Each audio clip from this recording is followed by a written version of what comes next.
This is Power Athlete Radio.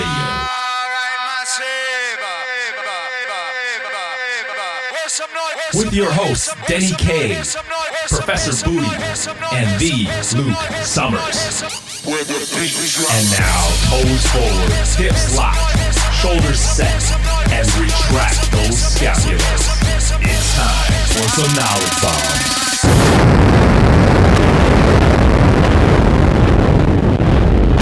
What's happening, Power Athlete Nation? Man, I love that intro. Give Ingo B some props, because that guy came up with a mad intro.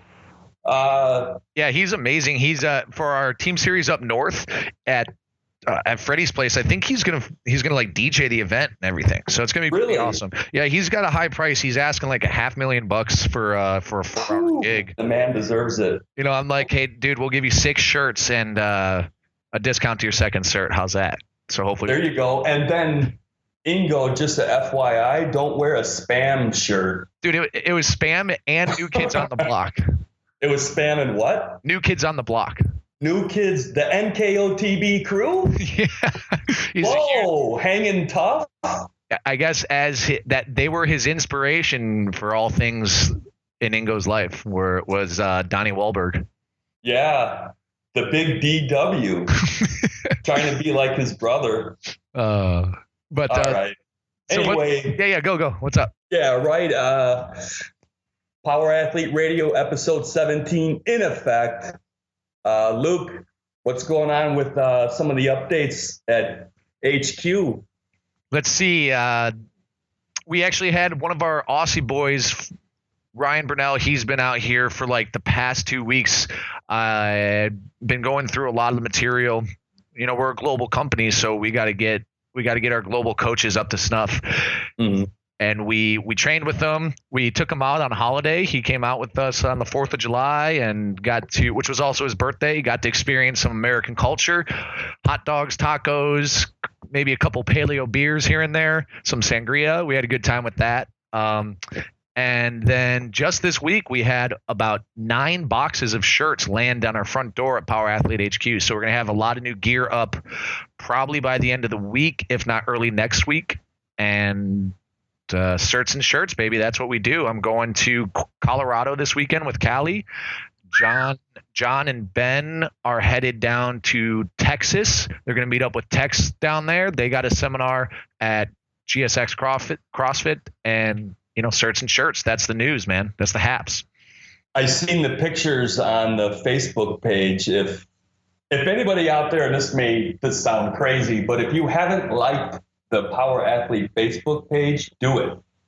Right? Yeah. Like the CrossFit football one. I mean, I'm going to assume if you're listening to this, you have, but if you're dropping the ball, get on it, because there's all kinds of data and information coming through on that Facebook page.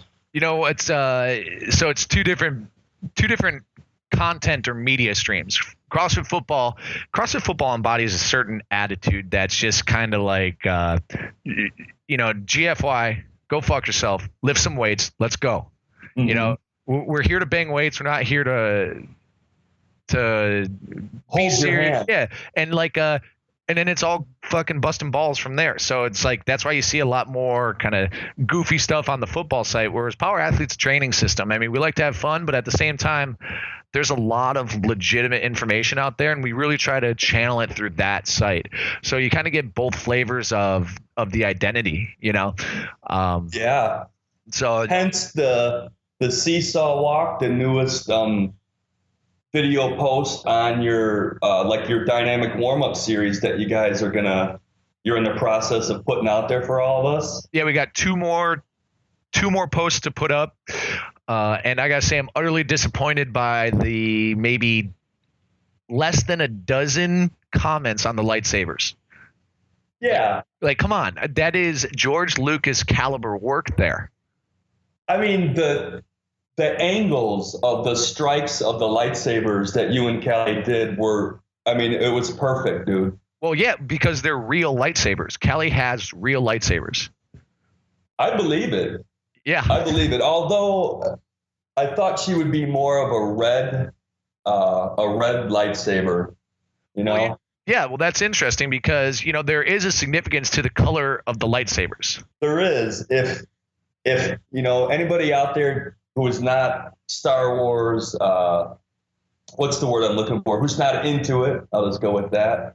The colors mean something. Yeah, I'm on the Google right now, and I'm going to find out right now. So according to Wikipedia, Wookiee as an right? We're gonna That's a poor Chewbacca freaking. We're gonna have to get a better. Yeah, that was kind of weak. Oh my gosh, there is a novel on the lightsaber. A whole novel.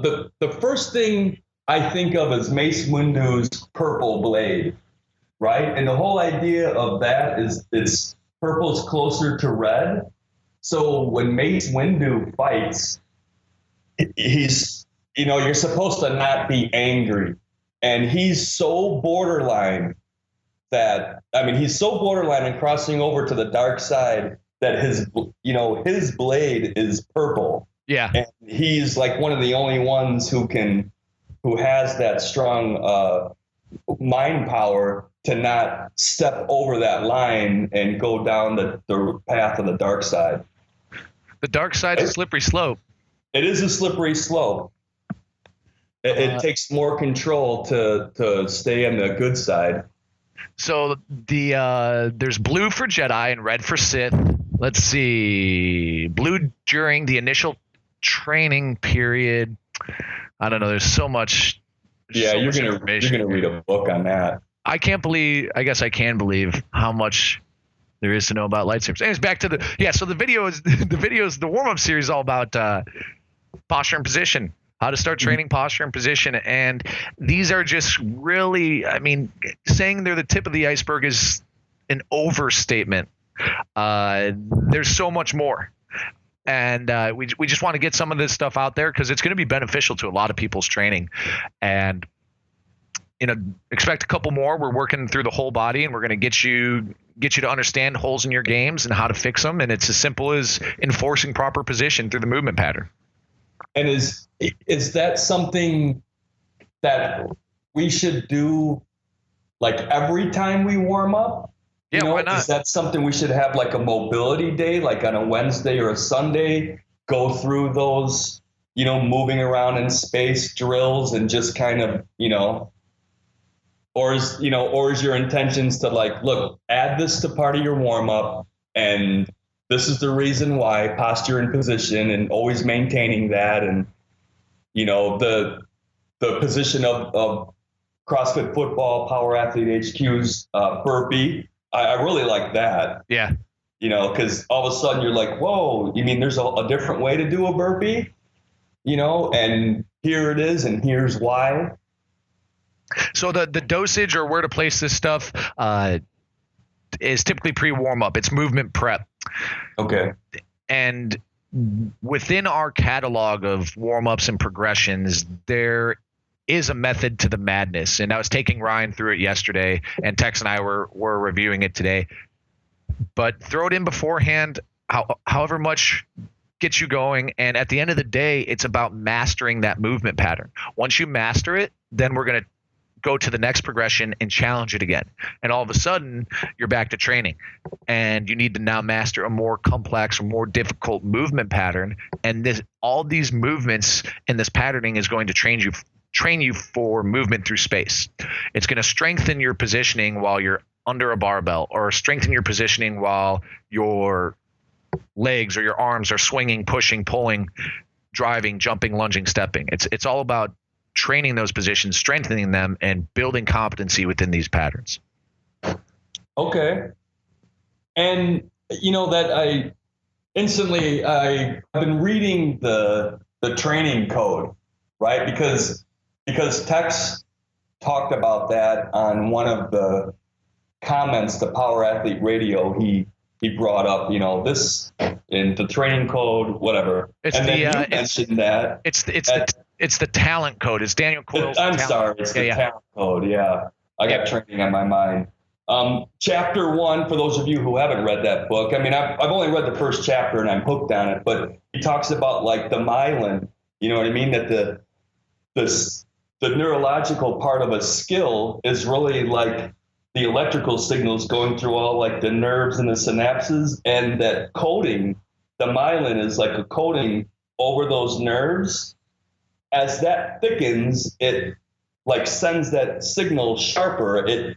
None of it can get out, that electrical signal, right? And he's saying that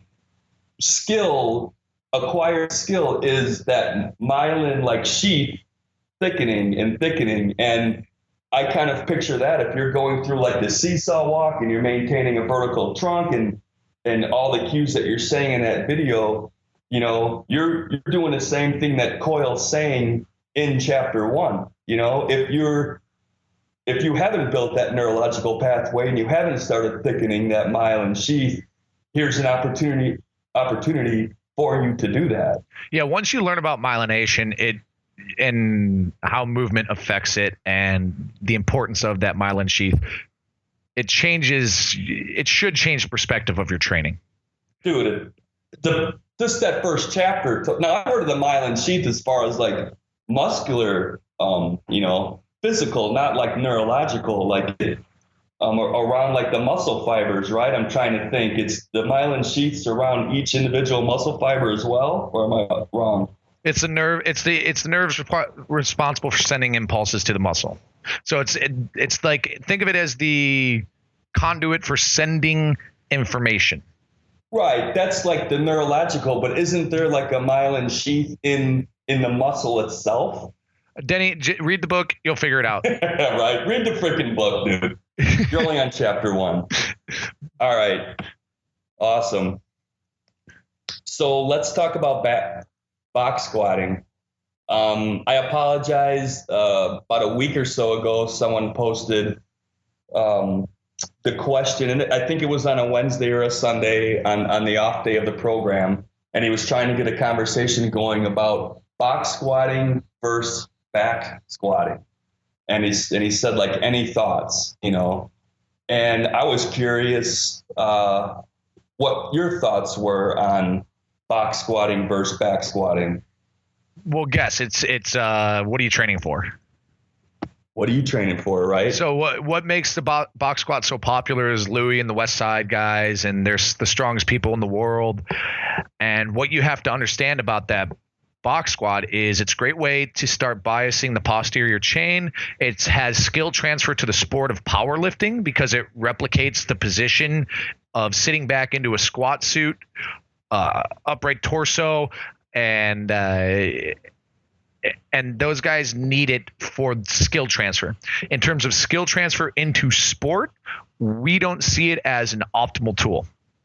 If you need posterior chain work, you should be doing deadlifts or power cleans, dynamic pulling. And our program is packed full of that stuff. Mm-hmm. If you're an amateur athlete, you're deadlifting heavy every week. If, on that collegiate template, you're going to be doing some heavy pulling every 2 to 3 weeks. Right? So that's your posterior development. So for anyone who, hey, why box squat? Oh, it's good for your posterior chain. Just pull. We want you to pull. And what we use the back squat for is to challenge the athletic position, the one that you saw that we covered in the most recent lightsaber video, aka the seesaw walk to burpee on Power Athlete HQ. So look at that athletic position. We want you to set up and squat through the range of motion that is replicated in sport, which is going to be at or above 90.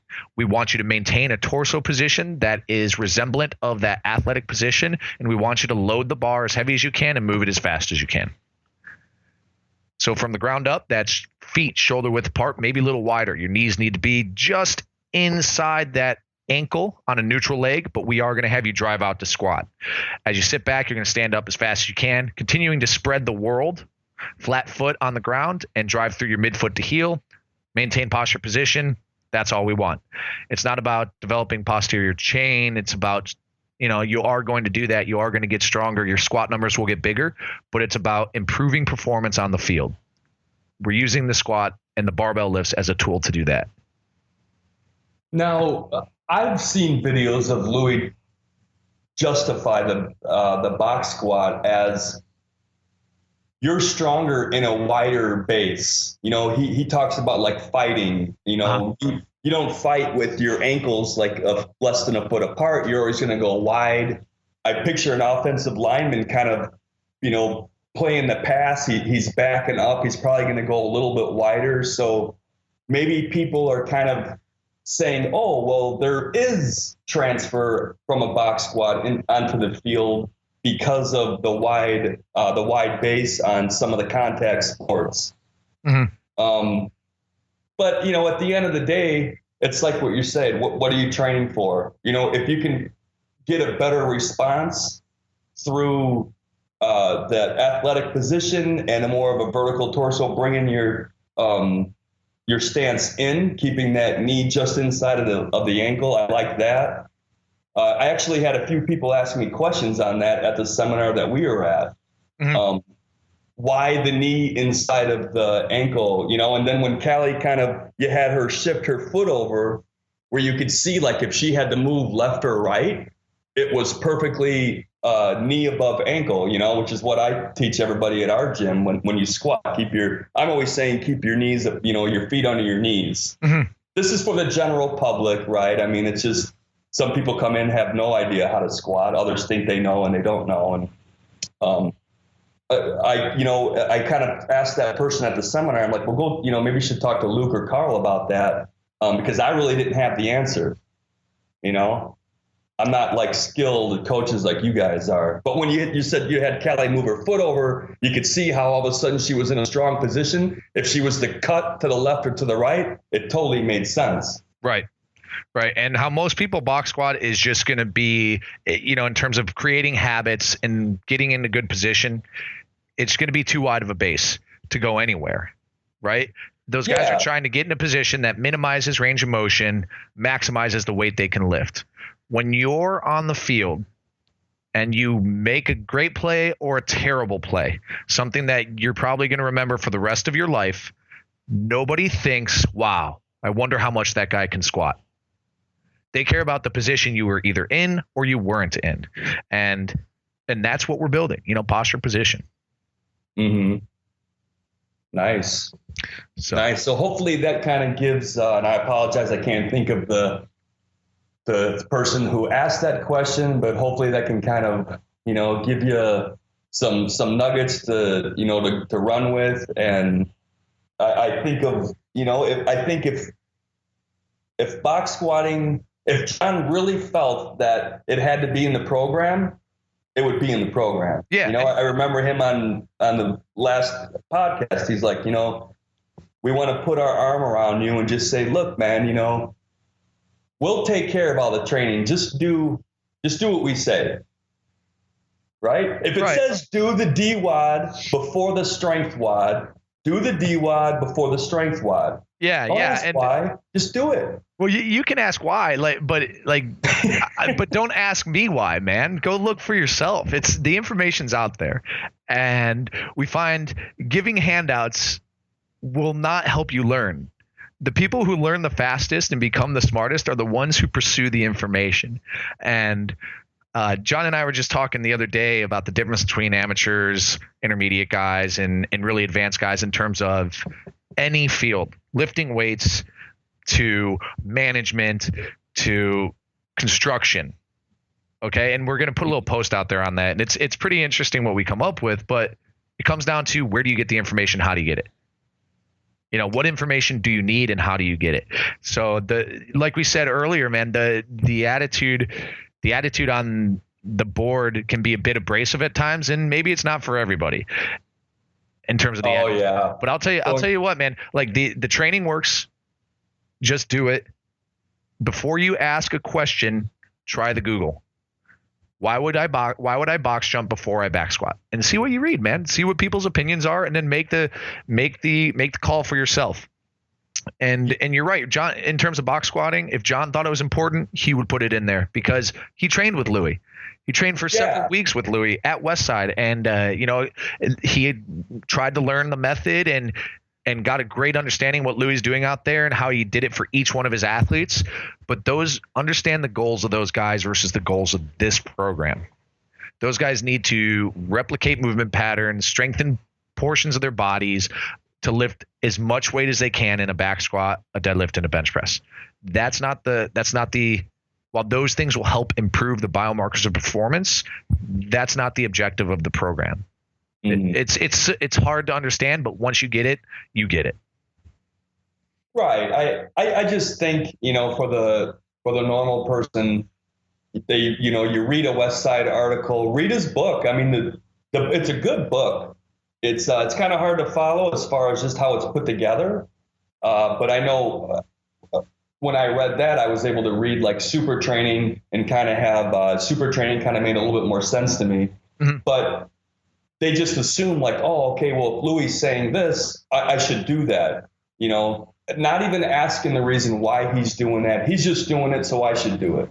Right. And not all of us have the time or the resources to go to West Side and just say, all right, well, I'm going to train with you for 3 weeks. If John did that, which he's talked many times that he has, he's developed a pretty good opinion on that, a lot more than just somebody who's kind of walking through the dark and just saying, well, Louis does it, so I'm going to do it. Understand that. Yeah. So, but hopefully we build some context, and one's not better than the other without context, right? So right. Louis gets people strong. No one can argue that he in their domain, in their field of competition, he has the strongest people. Absolutely. But it's a different planet, and so you got to take a different look at how you'd implement those movements. So yeah, for sure. And you know what I like getting a hamstring stretch reflex, and I really can't do that with going with the real wide stance. I used to squat real wide like that. I did that at Occupy Strength, and I've since then brought my stance in, because my whole depth issue, which I've bragged about enough. And I've really focused on, trying to get a bounce a little bit, but really getting that stretch reflex. And like I said, when I try box squatting, and I'll do it every now and then just to do it, I can't get that stretch reflex. So that's why I don't do it as much, Sure. All right. Let's talk about submissions to Power Athlete Headquarters. We got a construction guy out there who's asking, how am I going to train when I'm working all day? Here we go. Dave Held. He says, hello. I've been following the CrossFit football site for about 5 months now, and I'm loving it.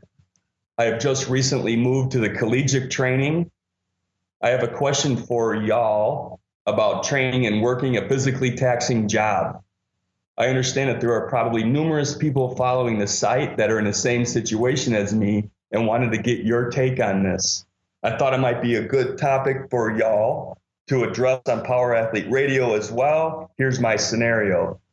I'm working at least 10 hour days, 5 to 7 days a week as a construction worker. I recently have noticed that my energy levels have plummeted and was hoping for some suggestions.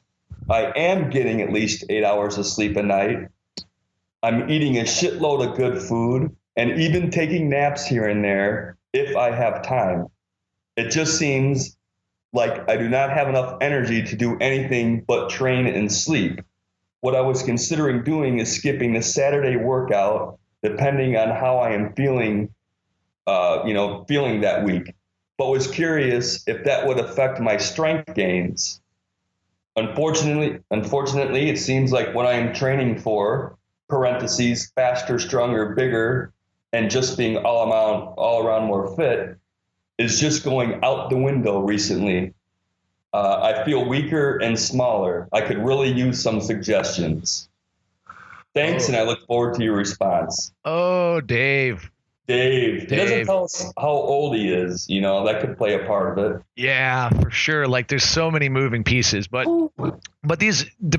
and where's he doing construction? Is he in Alaska? Is he, what's the weather like? That's what booty's all about. We need to know humidity. We need to know moisture. How much, what was the dew point that morning? But I missed those posts. Yeah, dude. So so let's get down to the fundamentals. So this guy has a physically taxing job, and he's working 10-hour days, 5 to 7 days a week. So 50 to 70 hours a week. He's physically taxing. He says he's sleeping 8 hours. What I'd add on to the sleep component is, hey, make sure it's in perfect dark. All sorts of information on that. Check out Lights Out. That's going to tell you all about how artificial light is killing us. So if you can get into natural dark, what did John say in his 42 things he learned? Live like a farmer. Yeah. Set with the sun and rise with the sun. So I'm assuming based off of construction hours, he's probably doing that, but make sure the room has no artificial light in there. That's going to help you rest. In terms of food, I just don't trust that people eat a shitload. So we'll just give some recommendations. We looked at the Rock's meal plan. He's eating a shitload of food. I don't think this guy's eating what the Rock's eating. But stay within our recommendations. If you're going to have to eat more if you plan on training on top of a physically tasking job. So if you're working, if you have hard work, let's say out of those 7 hours or 10 hours, he's working like 7 hours hard work, 5 hours. I don't know what he's doing. Right. He's going to have to eat more carbs, eat more fat. Keep protein at about, a gram to a gram and a half per pound of body weight, if not a little more. And, that's going to unwind to be about 4,000 or 5,000 calories for this guy. Now that's attacking it from the recovery side, or you just reduce your activity. Like one thing people have to understand is the inverse relationship to the high intensity fitness training and strength gains.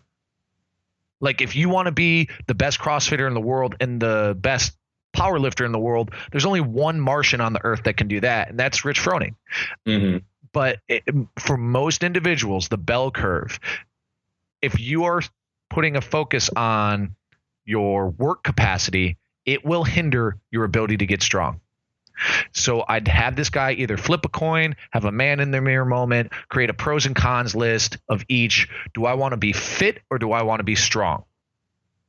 And what's interesting about either of those is form follows function. So he didn't even talk about his abs. He didn't talk about vanity. But let's be honest, dude. Like before the 4th of July, when I was going to be wearing a tank top, I did like 1,000 curls. 1,000. Yeah, for sure. And my biceps looked awesome. But like a lot of us do care. Like there are some of us who do care about that stuff. So no matter what he picks, form will follow function. He's going to look strong if he tries to get strong, and he's going to look fit if he tries to get fit. In order to get fit and work on that work capacity side of things, there's a lot of volume. This guy has added volume with his work. He's going to add more volume with fitness training. We need to curtail that volume because volume is what we have a hard time recovering from. So my recommendation, perfect world, would be, dude, don't just cut back on the Saturday WOD. Try cutting out your Tuesday and Saturday WOD. It's about how you look, how you feel, and how you're performing. And if strength is your performance biomarker, you will get stronger by reducing your DWODs. And I'm putting some assumptions in this guy's head, but age could be an issue. He may just be getting older. It sounds like he's doing everything right. I mean, the eating it right. He says he's even napping. I'm not going to cut you down, Dave, but from my experience in like construction work, there's two kinds. At one time in my life, I was digging trenches. I was excavating 7 o'clock in the morning till 7 o'clock at night. I was 18. I weighed, if I was lucky, maybe 150 pounds, right? I was the guy in the ditch shoveling the gravel. If you've never done excavating, when they lay sewer pipe and water main, there's people in a ditch and then sand comes down. You kind of spread out the sand, then rock, then more sand, then rock. Then the pipe comes down. Then you got to bury the pipe. So all day, this moving a shovel around, I wasn't going to go work out afterwards. I was going to go home and go to bed, maybe eat something, and then get up and do it again. Then I've also worked a construction job where it was more union, 7-3, and if you're kind of a journeyman, you got like laborers doing all the hard work. So you're working construction, but you're not, moving a shovel around and moving dirt, hence the John saying that we've, kind of everybody in Power Athletes picked up on, move the dirt. Yeah.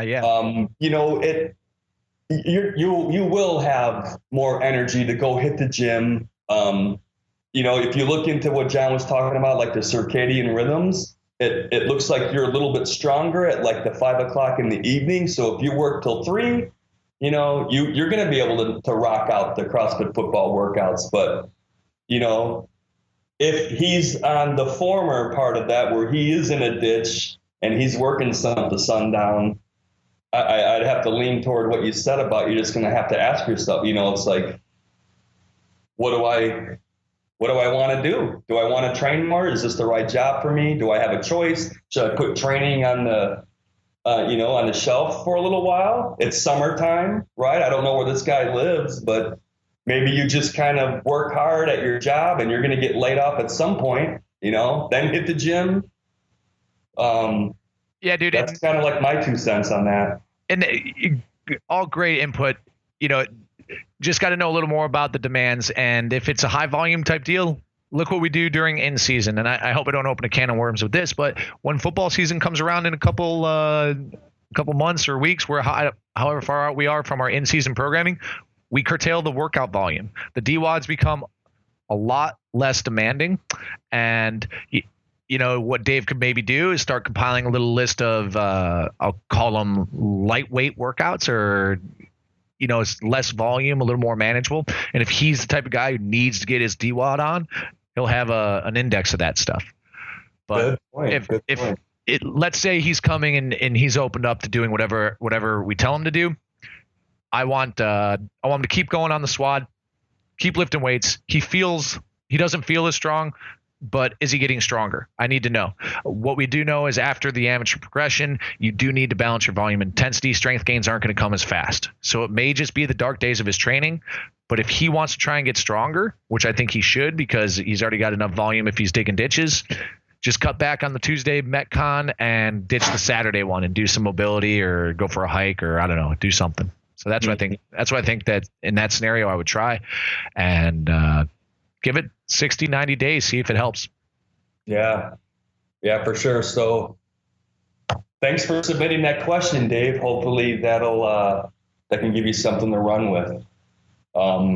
Maybe add a comment to the episode 17 blog and kind of let us know, where you're at, what you're doing, how old you are, all those questions that Luke was just kind of going over. Sweet. Yeah. All right, man. Well, what do you think? What'd you do over the 4th of July? You kind of touched on it. You got that Aussie guy. Yeah. We so the 4th of July, for anyone who's been to Newport Beach for the 4th of July, there's an area that called the Peninsula that encloses, I think it's like the world's biggest harbor or something like that. But it's this big old peninsula, and there's a stretch of all these crazy bars, and they call it the war zone. They shut off the entrance to this peninsula for any automobiles, and people just bike down there and like get wild crazy. Nice. It's Ben's Super Bowl, basically. I mean, he goes down there. He knows everybody. He's in his capri pants with an American flag bandana on for a shirt. And, he celebrates our independence, or at least historically. But this year, call us wiser, call us more mature, or, just call us whatever you want. We ended up going to John's house. He had a barbecue, had, like hundreds of dollars of ground beef and grass-fed beef dogs, and dude, it was like food porn. And we had some paleo margaritas over there. Our buddy from Australia came over, celebrated with us. We ate a bunch of food, talked shop, and basically, I think I've said it before, our discussions are basically reruns of either the CERT. What are we training for? What should we train for next? What's on the block? What type of shirt should we print? Movies, and then it's like repeat. So we just talked that. We talked shop all night, and maybe had a couple too many cocktails. Yeah. But that'll happen. It's America. I'm free to do what I want. It's America, right? Anybody who's ever wondered what it's like out there with these guys, and just the opportunity to say, let's go to John's house for a barbecue, right? I envy that. There's a little bit of insight. Yeah. My 4th of July, I went camping with the family. We were there. We camped about 5 days. We're not talking like pitching a tent camping, right? When you have a 2-year-old and a 1-year-old, you need air conditioning, you need bathroom, you need microwave stove. So we rented like a park home, which looks like a miniature trailer. And I took a week off kind of my weight training. I thought it was a good opportunity to work on some sprints, some of the questions that we get, what do you do when you travel? How do you work out? Blah, blah, blah. I was able to put up a pretty good wad of sprinting, handstand push-ups. There was a pretty good tree I can lean up against, do my handstand push-ups. Bundles of firewood, right? For like $5, you can get a saran wrapped bundle of some dried wood. They have little handles on it. So there was my farmer carries. And then we had a van.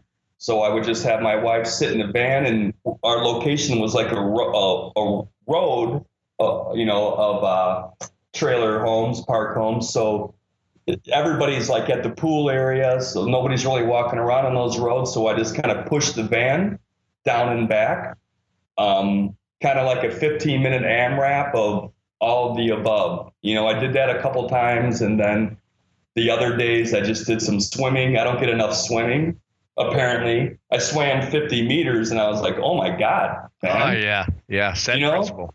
Dude, what a humbling experience that is. Did you get any of this on camera? I think so, dude. That would be something cool to put up there, right? I know the workout parts, yeah. Dude, send that over. I'll get it on the post. Got to, yeah. That was, hopefully that kind of gives some people you can always find something to do. Yeah, sure. Bobby Goodfellow's talking about picking up fire hydrants. Go find a big rock. Yeah, dude. Bundles of firewood, all that kind of chopped firewood. All those things, stimulate, and it's, goes to like the odd object lifting, moving through space. I mean, all the things you guys really push, in the program, and change up the variety a little bit. So that's what I did. Had a few beers, saw people in bathing suits I don't ever want to see again, dude. Yeah, dude. How about it? I mean, apparently where I was at, none of those women squat. Well, yeah, you don't have that problem in Newport Beach, but I remember my days. I certainly wasn't in Newport Beach. I remember my days in Chicago. Yeah.